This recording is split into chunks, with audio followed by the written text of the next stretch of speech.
সামনে আমাদের পাম্পসাট হয়ে যায় চাকা, তাইলে অবশ্যই ভাই আপনি থাকবেন আমাদের সম্প্রতি বিআরটিসি মহিলা বাস চালু হওয়ার পরেই সোশ্যাল মিডিয়ায় নানা ধরনের মন্তব্য ছড়িয়ে পড়েছে।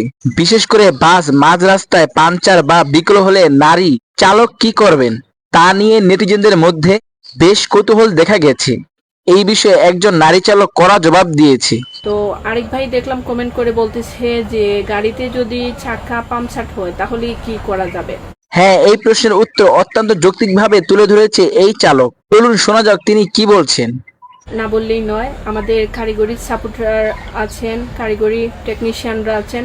অবশ্যই আমরা গাড়ি বের হওয়ার আগে আমরা একবার চেক করি, আসার পর আবার চেক করি। সেই ক্ষেত্রে আমাদের কারিগরি শাখা আছে, আমাদের টেকনিশিয়ানরা আছেন। আমাদের চাকা যখন পাম্পসাট হবে ওনারা সাপোর্ট করবেন। অর্থাৎ একটি দূরপাল্লার বা যাত্রী বাস পরিচালনার পিছনে একটি পুরো দল নিয়োজিত থাকে। চাকা চেঞ্জ করার জন্য নিজস্ব সার্ভিস এবং মেকানিকও রয়েছে।